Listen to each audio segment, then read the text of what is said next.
सिद्धि की शादी के बाद वो ससुराल चली जाती है। पीछे रह जाती है भाभी रानी।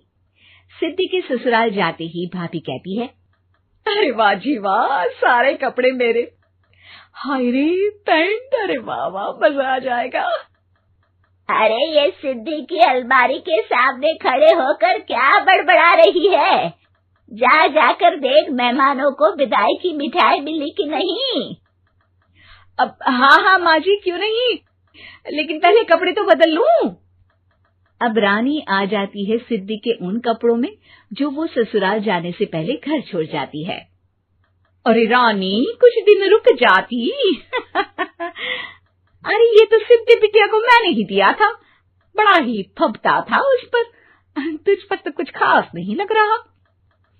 अब वो ना मेरे सारे कपड़े गीले थे तो सोचा पहन लूं। वैसे भी सिद्धि को कौन सा भी पुराने आउटडेटेड कपड़ों को पहनना है। वैसे भी ये सूट तो मैंने तभी पहना था, वैसे खास है भी नहीं ये। हाँ ठीक है, लेकिन ना मेरी सिद्धि पर तो जमता था। सारे मेहमान चले जाते हैं और सिद्धि ससुराल से मायके पहली बार आती है। अपना घर, अपना कमरा, अपनी अलमारी।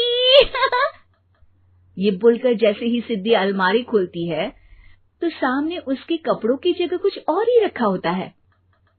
माँ, जरा कमरे में तो आना। सास और रानी वहां पहुंच जाते हैं। रानी ने पहनी होती है सिद्धि की जींस और टी शर्ट। अरे भाभी, ये क्या? ये तो मेरी बड़ी ही महंगी टी शर्ट है, इसे आपने घर में क्यों पहनी है? अरे बहुत मिलती है दीदी ये चौक की मार्केट में, 150 में। ओ भाभी प्लीज, ये एरोपोस्टल है, 2000 की एक टी शर्ट। ओहो, 2000 में तो दीदी 4 साड़ी आ जाए। अब क्या बोलूं? भाभी, ये मेरी अलमारी में छोटू के कपड़े, तो मेरे कपड़े कहाँ हैं?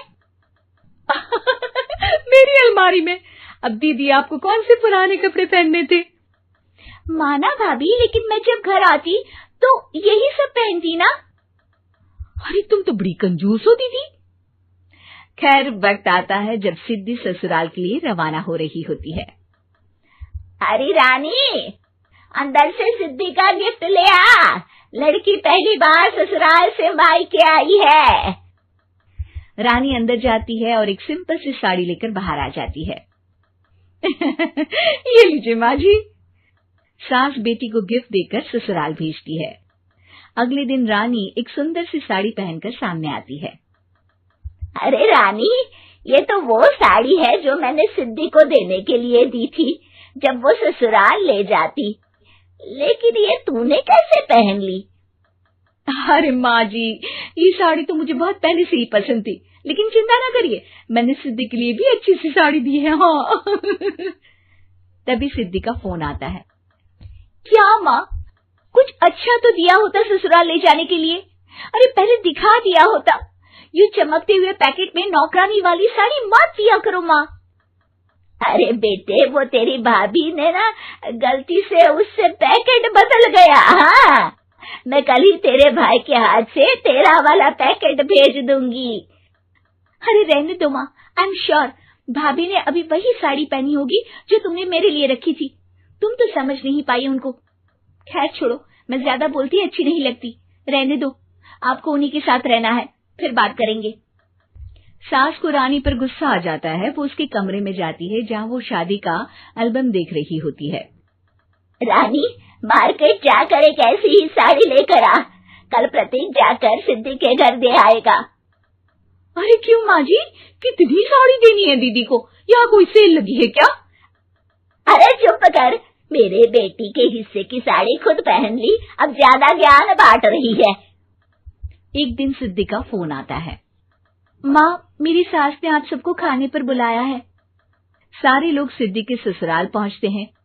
खाना खाकर वो लोग निकल रहे होते हैं कि सिद्धि की सास सभी को गिफ्ट देती है। अरे बहन जी, बेटी के घर का खाना खा लिया, यही बहुत है जो आप ऊपर से गिफ्ट भी दे रही है। अरे बहन जी, आप भी कहाँ इन बातों पर विश्वास कर रही हैं। सास सभी को गिफ्ट देती है, लेकिन रानी को जो साड़ी देती है वो अजीब सी हरे रंग की लाल रंग के बड़ी छाप वाली होती है। अरे छी, ये कौन पहनेगा? सासू माँ को तो जरी वाली इतनी सुंदर, और मेरे लिए ये नौकरानी वाली। अरे भाभी, दरअसल मैं जब भी घर आती थी आप वापसी में ऐसी ही साड़ी देती थी ना, तो माँ ने सोचा कि आपको आपकी पसंद की ही साड़ी क्यों ना दी जाए। बेचारी रानी, बोलती भी तो क्या।